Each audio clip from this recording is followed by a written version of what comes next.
dinero que se había liberado para impactar en la economía. Y posteriormente se produjo la explicación. ¿Satisfecho, Jaime?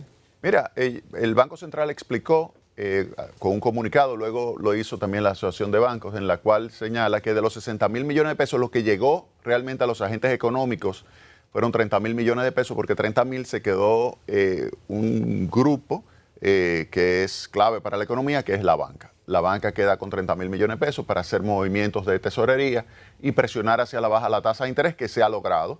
En lo que va de mes, la tasa de interés ha perdido, la tasa de interés activa ha perdido alrededor de 400 puntos básicos, pasando de 16 a, digamos, a 12%. Estoy redondeando. Y esto ha ayudado, sin lugar a dudas, a que pues, los agentes económicos puedan tener acceso a financiamiento a menor tasa de interés. Eso por una parte.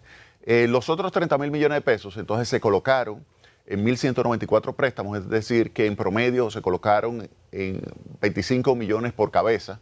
Y esto obviamente contrasta con el tamaño de los préstamos que se otorgaron durante la pandemia. Durante la pandemia, recuerden que liberaron 215.000 millones de pesos y se colocaron 92.000 préstamos. Esos 215.000 sobre 92.000 nos da 2.3 millones de pesos en promedio por cabeza. Entonces, lo que le dice a usted que efectivamente hay una diferencia importante entre lo que fue la política de préstamos de aquel entonces con esta política de préstamos. Esta se concentró más en grandes clientes y por eso la queja de la gente de que no le llegó a ellos.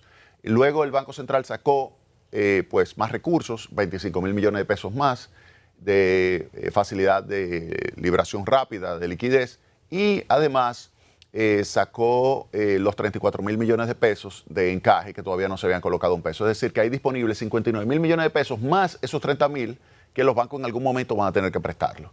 Así las cosas, se puede decir que hay disponibilidad de financiamiento a tasa de interés con un techo de 9% y esto va a favorecer el crecimiento de la economía, que es clave por el hecho de que estamos ante una situación en la cual el primer trimestre o los primeros 4 meses, lo que se registró de crecimiento fue únicamente un 1.2%, donde sectores como construcción tiene variaciones negativas, comercio, variación negativa, manufactura, variación negativa. Es decir, que estamos ante una situación de caída de actividad económica de sectores que son importantes para la creación de empleo y bienestar para los. ¿La liquidez del mercado se ha visto reflejado esos ingresos en la liquidez? Sí, ha aumentado la liquidez y esto ha favorecido la disponibilidad de créditos rápidos para los agentes económicos. Algunos se han beneficiado porque tenían préstamos, por ejemplo, a 16% y lograron modificar su tasa de interés a un nivel menor del 9%. De hecho, el Banco Central publica en su comunicado que el promedio de los préstamos otorgados fue de 8.7%. Lo que le dice a usted es que efectivamente se están beneficiando, ya sea préstamos nuevos, en el sentido de que se están otorgando, o préstamos nuevos para renegociar otros préstamos que se tenían previamente. ¿Tú crees que República Dominicana pudiera alcanzar el rango meta de crecimiento al fin de año? El 4% que proyecta el Fondo Monetario Internacional que quisiera el gobierno dominicano, la probabilidad que le asigno es muy baja a esto. Yo optaría más por un crecimiento entre 3 y 3.5%. Recuérdate que la economía dominicana está muy relacionada con la norteamericana. Ellos pronostican un crecimiento de un 1%. Tenían un 0.4, subieron un 1% para este año. Y con un 1%, República Dominicana lo que crecería es entre 2.5 y 3. Si a eso tú le añades ya elementos internos que puedan ayudar a crecimiento de la economía, pues pudieras tú asumir entre 3 y 3.5%. Es decir, que el rango de 3.5 a 4, la probabilidad ya está convergiendo prácticamente a 0. A menos que suceda algo verdaderamente extraordinario en la segunda parte del año, lo cual no lo veo. Si yo tomo los 3 cuatrimestres, es decir, el primer cuatrimestre que fue 1.2 y luego los otros 2, para nosotros crecer 4% promedio tendríamos que crecer 5.4% en los otros 2. Y eso se ve poco probable, teniendo en cuenta que el crecimiento potencial es de 5%. Jaime, un cafecito Santo Domingo para usted. No, claro. Para nosotros acá. Los inversores extranjeros que están siempre buscando lugares donde colocar su dinero seguro, estabilidad política, macroeconómica, el entorno. ¿Cómo República Dominicana está actualmente? Tenemos al lado a un Haití con cuestiones muchos problemas que pudieran afectarnos en algunas cosas. ¿Cómo está República Dominicana? República Dominicana es muy bien vista por los mercados de capitales. República Dominicana entra a los mercados de capitales 2001, a partir de ahí y después de la crisis bancaria 2003-2004, pues República Dominicana entra en una fase claramente de estabilidad macroeconómica, de crecimiento. El Fondo Monetario Internacional así lo reconoce en su último informe del artículo 4, que por 2 décadas hemos crecido por encima del 5%, con una tasa de inflación que si tomamos desde que comenzó la meta de inflación a partir del año 2012 hasta el año 2019, la inflación estuvo por debajo del 4%, que es el centro del rango meta. El rango va de 3 a 5% y hemos estado más pegados hacia la parte baja de la meta de inflación. Estamos ante una economía que ha tenido la capacidad de, aun cuando ha tenido déficit regularmente, déficit en el sector público por el sector eléctrico fundamentalmente, que explica la mitad del déficit del sector público y por lo tanto la acumulación de deuda en los últimos 20 años, la mitad la explica el sector eléctrico, el déficit del sector eléctrico, pues a pesar de eso ha tenido la capacidad de pagar oportunamente su deuda y ante esto pues los organismos internacionales y los mercados de capitales ven muy bien a República Dominicana y dado también la estabilidad política, yo creo que eso es importantísimo para el país, que la clase política ha sabido concertar y ponerse de acuerdo ante reformas estructurales importantes, pues esto ha permitido que el país pues, pueda ser receptor de capitales, no solamente de capitales, adquisición de títulos, que sería de cartera, sino también inversiones importantes con relación a sectores como es el caso del turismo, como es el caso de manufactura, como es el caso de minería, como es el caso de construcción. República Dominicana ahora mismo es muy atractivo para los mercados internacionales. Dos aspectos que son constantes. En eso que tú referías, el capítulo 4 del Fondo Monetario Internacional y las revisiones anuales. Creo que me refieras a 2 estados de situación en 2 rubros que ellos siempre mencionan. El sector eléctrico, tú lo mencionabas también, y el sector fiscal, la carga fiscal y el déficit fiscal. Y me enfoco incluso haciendo referencia a un artículo que he estado leyendo de Andy, de mismo Magín, en el caso fiscal, en el sentido de que ya República Dominicana ha estado violando una especie de regla de oro y estamos endeudándonos para pagar gastos corrientes. Entonces, el enfoque en ambos sectores, el sector eléctrico, cómo vamos, el déficit, cuál es la situación actual del sector y el tema fiscal. Mira, el sector eléctrico es el agujero negro del gobierno. Ha sido deprimente el comportamiento de la gestión en las 3 distribuidoras de electricidad. ¿De la gestión actual? Sí, sin lugar a dudas. Se ha deteriorado de una forma significativa la capacidad de cobro de la electricidad. O sea, recuérdate que tú retiras electricidad y luego esa misma cantidad de megavatios tú tienes que tratar de cobrarla. Entonces, yo aquí me quiero poner, Jaime, discúlpame, como abogado del gobierno, si se quiere, para ponerte el argumento que ellos plantean. Correcto. Inmediatamente en ese punto. Ellos dicen que el déficit no ha aumentado, sino que ellos han mejorado la cantidad de servicios que daban. Sí. El punto es el siguiente, tú estás ahora mismo, y es como lo perciben los organismos internacionales que te financian a ti el déficit del sector público todos los años. Cuando te hablo de esto, te hablo de los mercados de capitales, te hablo de la banca. Ellos lo que están viendo es si tu capacidad se deteriora o no se deteriora por tus acciones. Y las acciones, ya sea A o B, lo que se ve es que claramente hay un deterioro de la gestión. Yo lo que ven en el número. Porque tú tienes ahora mismo un nivel de pérdida de 37%. Entonces, cuando tú tienes una pérdida de 37%, no hay negocio que tú retires, que tú compres 100 y al final, en términos de cantidades, lo que tú estés cobrando es solamente 63. O sea, porque tú tengas 37% que lo estás perdiendo. Entonces, ahí tú tienes un problema muy serio. Tú tienes un problema muy serio en materia administrativa que se traduce en, por ejemplo, el año pasado, 1.600 millones de dólares de transferencias para el sector eléctrico. 1.600 millones de dólares representó el 50% del déficit del sector público. Entonces, cuando tú tienes que el 50% del déficit del sector público lo explica el sector eléctrico, tú necesitas hacer algo, tú necesitas poder cobrar esa electricidad, tú necesitas, y no es simplemente subiendo la tarifa de electricidad, no, tú lo que necesitas es hacer que personas que no están pagando la electricidad la paguen. Y no te estoy hablando de los más pobres, ¿por qué? Porque el volumen de pérdida es tan grande que tienen que ser personas de alto consumo, que estén generando esas pérdidas. Porque es que la actividad económica que hacen los pobres, teniendo un bombillito o 2 bombillitos, una lavadora, no va a generar esas pérdidas en términos de cantidad de megavatios tan significativas. Entonces, el sector eléctrico... ¿No le explican en gran medida la falta de inversión en infraestructura, las pérdidas técnicas más que las pérdidas reales en el consumo. Se está invirtiendo una tercera parte de lo que se invertía regularmente en lo que es la distribución. Entonces, eso tú tienes un problema. O sea, no es cuestión de que tú estás dando más energía eléctrica, tú estás invirtiendo menos. Entonces, tú invertiste una décima parte del déficit del sector eléctrico. Entonces, cuando tú tienes que lo que tú necesitas invertir para poder poner en marcha un mecanismo que te permita a ti mejorar tu capacidad de cobranza, es una décima parte del déficit que tú estás generando, entonces tú tienes un problema de gestión.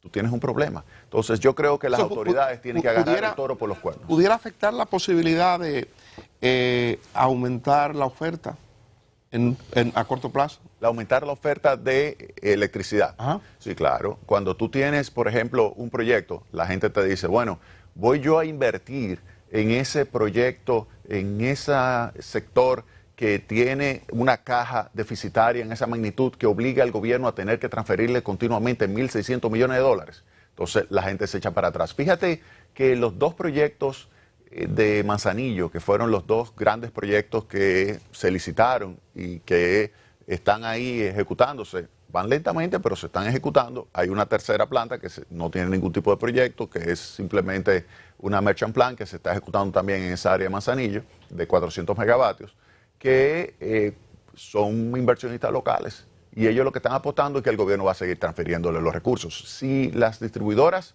tuvieran mejor caja, tuvieran mejor capacidad de cobranza, pues es lógico que aparecieran más empresas interesadas en invertir más en el sector, en generación, y además a menor precio, porque el riesgo es menor. Tú tienes una menor tasa de descuento de tu flujo libre de efectivo que se va a generar de ese proyecto. Entonces, claro que mejoraría sin lugar a dudas la capacidad, pero hay que señalar, hay varios proyectos de inversionistas. Cuando hablo de locales es que conocen el mercado local, no necesariamente tienen que ser nacionales, porque aquí hay grandes inversionistas que son internacionales, que están en el sector y que quieren seguir expandiéndose y que conocen bien el mercado y que lo pueden hacer. Pero las autoridades tienen que darle lo que son los permisos y darle los elementos necesarios para que puedan ponerse en marcha. El tema fiscal que se quedó. Sí, mira, con relación al tema fiscal, República Dominicana, como han señalado tanto el doctor Dawarre como Magín, han señalado que obviamente se está deteriorando porque el monto de recaudaciones que tú tienes ya no es suficiente para tú cubrir tu gasto corriente y por lo tanto tú estás ante una situación en la cual necesitas endeudarte para financiar ese gasto corriente. Se ha visto ese deterioro, el 3% del Producto Interno Bruto de déficit se está manteniendo, digamos, relativamente estable, pero al mismo tiempo tú estás aumentando la participación del gasto corriente y tú estás entonces cada vez disminuyendo más tu inversión pública. Entonces tienes dos efectos ahí. Tienes el efecto de que necesitas recursos para financiar el gasto corriente, pero al mismo tiempo el nivel de inversión para evitar que se te vaya de las manos el nivel de déficit público, tú lo estás constriñendo. Por ejemplo, recuerden, en los tiempos del doctor Balaguer se invertía el 50% del presupuesto en inversión pública. Ponle que eso fuese 6% del Producto Interno Bruto. Ahora lo que se aprobó para este año fue 2.3% del Producto Interno Bruto de inversión pública. Pero lo que se está ejecutando es alrededor de 1.9%. Es decir, que hay un problema de ejecución también por el lado de la inversión pública. Lo que sí se va ejecutando relativamente de acuerdo a lo que establece el presupuesto es el gasto corriente. Entonces yo creo que si tú quieres expandir la economía, necesitas mejorar tu capacidad de invertir más desde el punto de vista del sector público, que es una inversión que es complementaria de la privada, que es la que explica el 85% del crecimiento de la economía. Es el sector privado. O sea, no es el sector público, pero el sector público complementa y crea las condiciones, como fue el caso, por ejemplo, de la Central Termoeléctrica Punta Catalina, que dio un boom a la economía. Este crecimiento que se pudo recuperar la economía fue porque hubo disponibilidad. Se dice que se ha dado más electricidad. ¿Y por qué se ha dado más electricidad? ¿Cuál es la gran fuente de electricidad de la República Dominicana? Desde el año 2019 y 2020, que entraron las dos unidades, la Central Termoeléctrica Punta Catalina. En el ámbito fiscal, Jaime, hay, digamos, tres posibilidades, tres retos, tres formas de ver las cosas. O se reduce el gasto, o se incrementan los impuestos, o se combate la evasión y la ilusión. ¿Dónde tiene República Dominicana mayor oportunidad? O se endeuda más. Es Entonces, yo no es posible. Entonces, hay que buscar una solución fiscal más allá del endeudamiento. Exactamente. Y eso es lo que dice el Fondo Monetario Internacional. En el artículo 4, el fondo dice, mira, tú tienes una deuda de alrededor del 58%. Recuérdate que llegó hasta 70%, luego con el cambio del PIB volvió otra vez a colocarse ya en un nivel más razonable, 58, 59%, pero era 50%, el sector público consolidado. Entonces tú tienes ahí un incremento de 9 puntos desde el nivel prepandémico al actual. Entonces dice el fondo, bueno, vamos a ver cuál es la evolución de esta deuda. La deuda, como ellos asumen que el crecimiento de la economía va a ser cada año 5%, ese crecimiento ayuda a reducir la deuda como porcentaje del PIB, no en términos absolutos, va a seguir subiendo como en términos de dólares, pero como porcentaje del PIB va a bajar. Entonces le dicen, ya ustedes tienen que tomar medidas para enfrentar esto. Dice el fondo, ustedes o reducen gasto, y el fondo estima una reducción del déficit del sector eléctrico, que ellos lo colocaron en 1.3% del PIB el año pasado, que fue más, pero 1.3% del PIB, y lo reducen de aquí al año 2027 a 0.3%.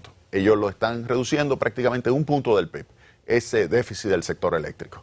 Esa es una de las medidas, como tú muy bien dices, reducción del gasto. Luego está la propuesta que ellos tienen de reforma tributaria. Dice el Fondo Monetario Internacional, ustedes tienen que aplicar una reforma tributaria y nosotros le estimamos, apunten bien el número, 2% del Producto Interno Bruto. Recuérdate que el Producto Interno Bruto son 114 mil millones de dólares, entonces 2% es el 2% de eso, o sea, son 2.200, 2.300 millones de dólares. O sea, lo que hay que salir a buscar de recursos para la reforma tributaria. ¿En qué consistiría la reforma tributaria? En primer lugar, exenciones. Identifican exenciones en el ITEVIS, exenciones en el impuesto a la propiedad, de otros impuestos, y también afectar el límite exento del impuesto sobre la renta de personas físicas, reducir ese límite exento. Por el lado de la evasión, establecer medidas administrativas, como es el caso de la factura electrónica. Esto ayudaría a reducir la evasión. Recuérdate lo siguiente, la evasión es tan grande en la República Dominicana que tú tienes 4 puntos de recaudaciones guardados en lo que pudiera ser una mejora administrativa, pero eso es poco probable. O sea, tú pudieras reducir la evasión en 4 puntos porcentuales, pero eso es poco probable que ocurra en la República Dominicana. Hay decisiones que en medio de una repostulación del presidente de la República, el costo político se toma muy en cuenta. No voy a tomar esa decisión porque me puede afectar. Impopular. ¿Qué dice la historia reciente de la República Dominicana con esas situaciones, con los presidentes que han intentado repostulación? No, tú te hablas con una reforma tributaria. ¿Qué es lo que hay que hacer? No. Ninguna reforma tributaria se ejecuta durante un proceso electoral, no. Toda reforma tributaria se ejecuta después que se ganan las elecciones. Fíjate, Balaguer ganó en agosto del año 1990 y en septiembre 12 del año 1990 vino con su reforma arancelaria mediante decreto. Luego comenzó el proceso de negociación, ese fue mi primer trabajo con el equipo de Harvard, trabajando con el PNUD, y se hizo entre el 90 y el 92 la reforma tributaria que se aprobó, que fue lo que se conoce como el Código Tributario, y esto lo hizo Balaguer en esos 2 primeros años de su gobierno. Asimismo, Leonel Fernández en 1996 intentó hacer una reforma tributaria justamente cuando llegó. El presidente Hipólito Mejía hizo una reforma tributaria justamente cuando llegó. Y así sucesivamente. Hay quienes esperaban que Danilo iba a hacer la gran reforma después de que ganó la reelección. Sí, y no en la el hizo. 16 y no la hizo. No la hizo. Luis Abinader intentó hacer una mini reforma, pero no era el momento por el hecho de que estábamos en medio de una coyuntura del COVID. Y él intentó, recuérdense, 21.000 millones de pesos. Tú no haces una reforma por 21.000 millones de pesos. Eso es insignificante. De hecho, al final se consiguió un adelanto de recursos provenientes de la banca más de la Barrigol, que sustituyó esa necesidad de Jaime, por reforma. último, Perdón, pero ahora dicen que ahora está planteado un adelanto, una petición de adelanto a la banca por parte del gobierno. Sí, se menciona eso, se menciona.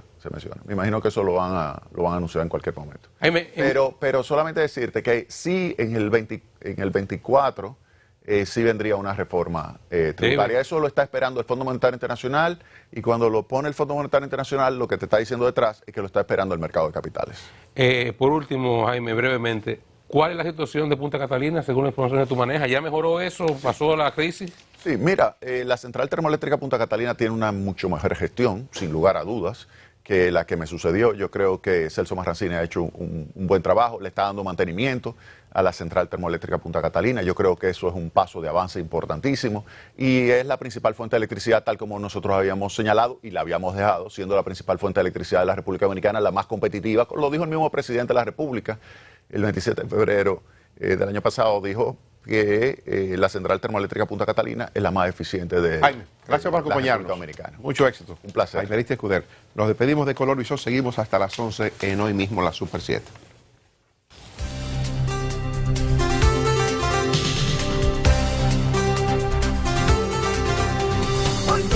Hoy mismo la Super 7, un espacio diferente, oportuno y veraz, profesional, objetivo y de total credibilidad. Hoy mismo la Super 7, de lunes a viernes de 5 a 11 de la mañana. Hoy mismo la Super 7.